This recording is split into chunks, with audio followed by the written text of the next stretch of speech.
Bonjour à tous et bienvenue sur la chaîne. Aujourd'hui, préparez-vous à plonger au cœur d'un épisode bouleversant et chargé d'émotions de Plus belle la vie, avec le saison 2, épisode 315. Diffusé ce lundi 21 avril 2025 sur TF1. Dans cet épisode particulièrement intense, le Mistral est en état de choc. Bahram a disparu le jour même de son mariage avec Eric. Juste après l'exécution brutale de l'OQTF. Est-il en fuite? A-t-il été arrêté? Pendant que Luna, Blanche et Eric se lancent dans une course contre la montre pour le retrouver, une atmosphère de suspicion et de trahison s'installe. Eric, blessé et révolté, se heurte à l'impuissance de Patrick tandis qu'il implore qu'on sauve l'homme qu'il aime. Mais ce n'est pas tout. Le passé refait surface, les blessures s'ouvrent et les masques tombent. Ulysse découvre avec horreur que Vanessa, sa propre mère, est peut-être la cause de la dénonciation. Le face-à-face entre eux est glaçant, déchirant. Un fils confronté à la haine destructrice de celle qu'il a élevée. Un amour de mère piétiné par la vengeance. Parallèlement, un autre fil émotionnel se tisse à Seth. Steve et son père Sébastien, séparés depuis 20 ans, tentent un premier rapprochement maladroit mais émouvant. Et pendant ce temps, Jennifer, anéantie par sa rupture avec Samuel, hésite entre fuir ou se battre pour l'homme qu'elle aime encore. Et ce n'est pas tout, Hector, d'ordinaire si solide, montre des signes inquiétants d'un trouble profond, laissant planer l'ombre d'un mal plus grave qu'il ne veut l'admettre. Dans cet épisode, Plus belle la vie nous entraîne dans un tourbillon de passions contrariées, de conflits familiaux, de décisions judiciaires lourdes de conséquences et de vérités qui éclatent. Le tout dans une atmosphère tendue et poignante. Restez avec nous, on vous raconte tout, scène par scène, avec détails, émotions et rebondissements garantis. La tension est à son comble au Mistral.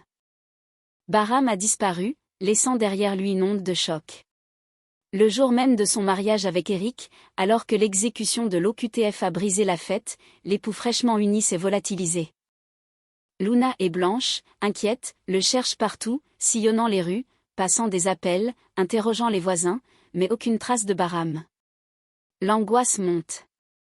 A-t-il fui? A-t-il été arrêté? Hector, pragmatique et inquiet, pense à une fuite plus organisée. Et s'il était déjà à l'aéroport? S'il tentait de partir avant qu'on le retrouve? Autour d'eux, tout est mis en œuvre pour le localiser. Mais pour le moment, le silence de Bahram est total. Alors que les recherches se poursuivent, Thomas et Blanche sont convoqués au commissariat. En tant que témoins du mariage d'Eric et Bahram. L'accueil est tendu. La police veut savoir s'ils étaient au courant de la situation administrative de Bahram. Si une tentative de régularisation était en cours, ou s'il s'agissait d'un mariage arrangé pour échapper à l'expulsion. Thomas, ulcéré, se défend fermement. Ce mariage, c'était de l'amour. Point. Blanche, quant à elle, garde son calme mais soupçonne que l'affaire est désormais surveillée de près. De son côté, Eric fait irruption au commissariat, les nerfs à vif. Déterminé à parler à Patrick. Il veut que son ami, son ancien supérieur, annule la procédure d'expulsion. T'as le pouvoir de stopper ça, Patrick. Tu sais qu'il est pas dangereux. Tu sais qu'il est droit. Fais quelque chose. Mais Patrick, raide, contraint par le cadre administratif, secoue tristement la tête. Je ne peux rien faire. C'est au-dessus de moi. Alors Eric, furieux, tranchant, jette un dernier regard chargé de dégoût. S'appuie ici. J'ai bien fait de me barrer. Et il quitte le commissariat sans se retourner. Bahram est-il en fuite? A-t-il été piégé? Et jusqu'où Eric ira-t-il pour sauver l'homme qu'il aime? L'amour peut-il résister à l'implacable machine de l'État? À 7, la tension ne retombe pas. Elle ne fait que monter. Après des jours de doute et d'interrogation, Sébastien Rivoire propose à Steve de boire un café avec lui, dans l'espoir de créer un premier lien, d'ouvrir une porte restée fermée depuis 20 ans. Jules, en ami bienveillant, l'encourage. Va le voir, Steve. T'as rien à perdre. Peut-être qu'il vaut le coup. Steve accepte, un peu à contre-cœur, partagé entre curiosité, colère et prudence. Installé en terrasse, la conversation démarre timidement. Steve tente de faire un premier pas. Je suis en master d'informatique. Programmation, systèmes embarqués, ce genre de trucs. Sébastien, impressionné mais un peu gêné, répond avec simplicité et humilité. Moi j'ai pas mon bac. Je suis cariste, tu sais, je trimballe des palettes, des colis. Avant ça, j'étais docker au Havre. Le port, les cargos, les chaînes, ça je connais. Le fossé est là. Social, culturel, générationnel. Et Steve le ressent. Tu fais du sport ? Demande Sébastien pour détendre l'atmosphère. J'aime bien le foot. Répond Steve. Moi, c'est le rugby, à fond. Un sourire forcé. Une gêne palpable. Le silence s'installe. Steve finit par lâcher, un peu amer. Je pensais qu'on aurait plus de points communs. Sébastien reste silencieux, mais son regard se voile. Il ne dit rien, mais il encaisse. Ce fils qu'il retrouve, ce lien qu'il tente de bâtir, semble déjà fragile. Mais sous ces différences apparentes, une vérité demeure. Ils se sont retrouvés. Et le plus dur n'est pas tant de se ressembler, que d'apprendre à s'accepter. Le chemin sera long. Mais peut-être que la vraie ressemblance n'est pas dans les goûts, mais dans ce qu'ils choisiront d'être, ensemble. Dans un moment d'abattement, Jennifer confie à Gabriel que Samuel l'a quitté. La rupture est encore fraîche, douloureuse, brutale. Elle n'a pas pleuré devant lui, mais son regard en dit long, elle est perdue. Je cherche un appartement dans le quartier. Je vais pas rester là comme une idiote. Mais Gabriel, loin d'abonder dans son sens, la regarde droit dans les yeux, presque surpris. Vous abandonnez déjà la partie ? Jennifer reste interdite. Elle ne s'attendait pas à ça. Gabriel poursuit, plus doux. Samuel n'est pas lui-même en ce moment. Il est paumé. Brisé par tout ce qu'il a traversé. Mais il vous aime. Ça se voit. Il la pousse à ne pas tirer un trait trop vite, à se battre encore un peu, à attendre que la tempête retombe. Jennifer écoute et doute. Elle ne sait plus si c'est de l'orgueil ou de la peur qui la pousse à fuir. Mais Gabriel a planté une graine, celle d'un possible retour. D'un espoir à ne pas enterrer trop vite. De son côté, Hector vient voir Ulysse, visiblement préoccupé. Il veut que son neveu prenne en main le dossier explosif de Bahram. Arrêté lors de son propre mariage, puis mystérieusement disparu. Il parle, expose la situation, les zones d'ombre, l'urgence, mais soudain, il s'interrompt. Un blanc. Hector fixe un point dans le vide. Son visage se ferme, son souffle se coupe. Ulysse le regarde, inquiet. Hector ? Tu vas bien ? Pas de réponse immédiate. Hector a bugué. Quelques secondes de flottement, de silence lourd, avant qu'il ne cligne des yeux et se reprenne, confus. Ulysse, alarmé, l'aide à s'asseoir. Il pose une main sur son épaule. T'es pas bien ? Ça t'arrive souvent ? Hector tente de minimiser, mais le trouble est là. Réel. Inexplicable. Et pour la première fois, on comprend que quelque chose ne tourne pas rond. Peut-être plus profond que la fatigue. Peut-être plus grave que ce qu'il veut bien admettre. Entre Jennifer qui vacille face à l'abandon, et Hector dont l'esprit semble s'effriter. Plus belle la vie s'apprête à explorer deux vertiges bien différents. Celui de l'amour qui s'effondre, et celui du corps qui lâche, quand l'âme s'est trop longtemps tue. Ulysse accepte de défendre Bahram, au risque de blesser sa mère. À l'appartement, Ulysse est en plein tiraillement intérieur. Défendre Bahram. Disparu après son arrestation lors de son propre mariage, c'est risqué. Pas seulement juridiquement, mais émotionnellement. Si je le défends, je me range du côté de Blanche. Et ça va faire du mal à maman ? Souffle-t-il à Hector, visiblement troublé. Mais Hector le regarde, droit dans les yeux. Tu as du cœur, Ulysse. Et tu sais ce qui est juste. C'est ça, être avocat. À cet instant, Vanessa entre dans la pièce. Elle a entendu. Elle comprend. Et au lieu de s'emporter, Elle le regarde avec une froide lucidité mêlée de résignation. Tu peux prendre les clients que tu veux. C'est ta vie, Ulysse. Je ne t'en empêcherai pas. Ulysse reste silencieux quelques secondes. Puis, la décision tombe. Je prends l'affaire. Ce n'est pas un choix contre sa mère. C'est un choix pour la justice.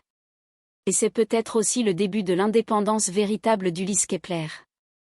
Dans un parc, à l'écart de tout, Samuel et Jennifer se retrouvent.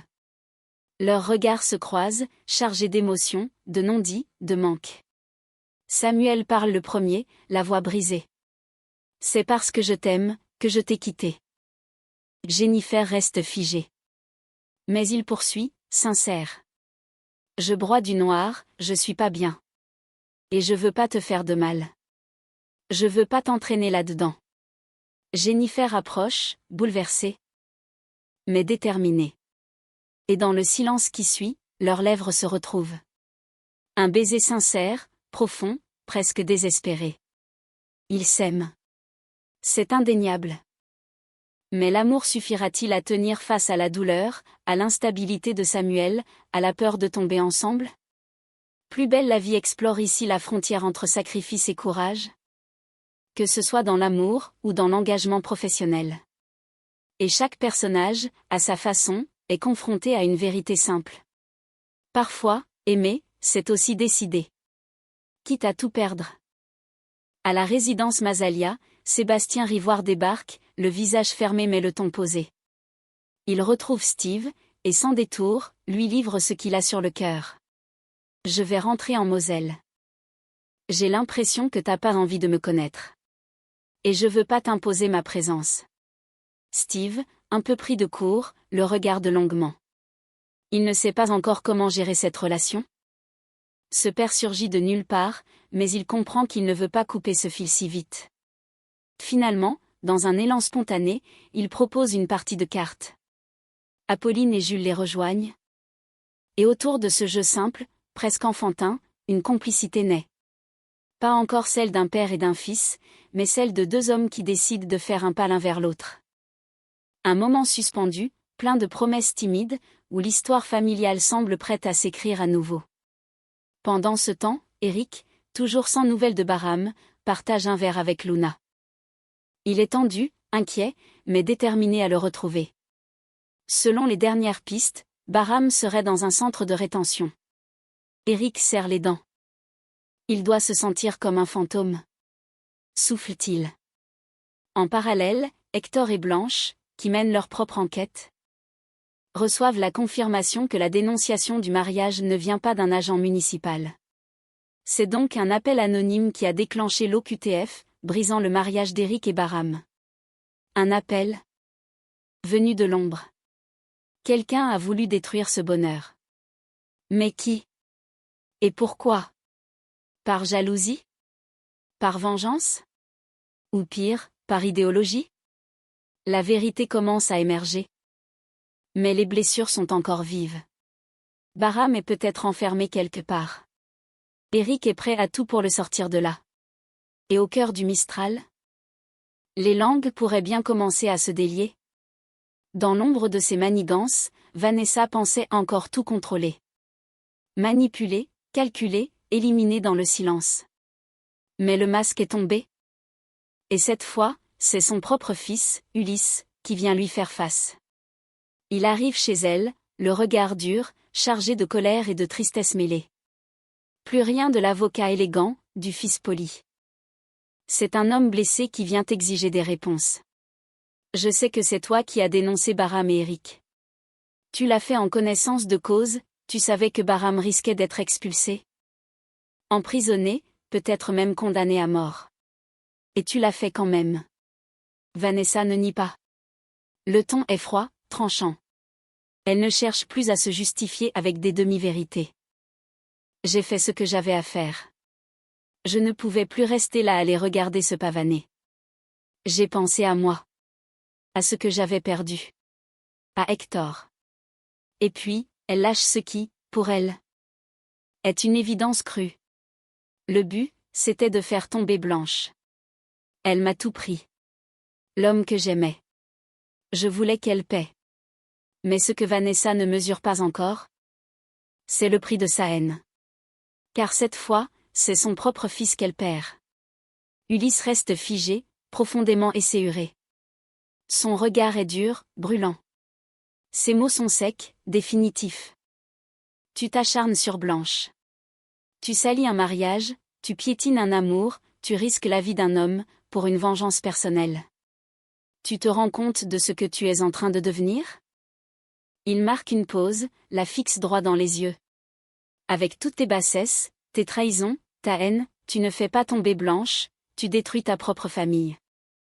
Tu détruis tout ce qui te reste. Vanessa tente de retenir sa voix, de trouver un angle pour se défendre, mais rien ne sort. Elle comprend, dans le regard d'Ulysse, qu'elle a franchi la ligne de non-retour. Il se lève. Et avant de franchir la porte, tu es en train de devenir un monstre. Et je refuse d'en faire partie. Il sort. Elle reste seule. Dans un silence plus violent que toutes les confrontations qu'elle a provoquées jusque-là. Car ce jour-là, Vanessa ne perd pas Blanche, ni même Hector. Elle perd Ulysse. Et c'est peut-être là sa pire défaite. Et voilà, c'est la fin de notre résumé complet de l'épisode 315 de Plus belle la vie, diffusé le lundi 21 avril 2025 sur TF1. Un épisode puissant, bouleversant, et rempli de tension, où l'amour, la trahison et la quête de vérité s'entremêlent dans chaque scène. Entre la disparition de Bahram, la rage impuissante d'Eric, la confrontation déchirante entre Ulysse et Vanessa, les doutes de Jennifer, et les signes inquiétants de fatigue chez Hector, la série nous plonge dans une spirale émotionnelle vertigineuse, où chaque décision peut tout faire basculer. Alors, Bahram est-il en danger? Eric arrivera-t-il à le sauver? Ulysse pourra-t-il encore se reconstruire après avoir vu sa mère sous un nouveau jour? Et Jennifer trouvera-t-elle le courage de croire encore en Samuel? Autant de questions qui promettent un prochain épisode tout aussi haletant. Si vous avez aimé cette vidéo, n'oubliez pas de liker, de vous abonner à la chaîne, et d'activer la cloche pour ne rien manquer des prochains résumés. On se retrouve très vite pour la suite des aventures au Mistral, et croyez-moi, Plus belle la vie n'a pas fini de nous surprendre. À très bientôt.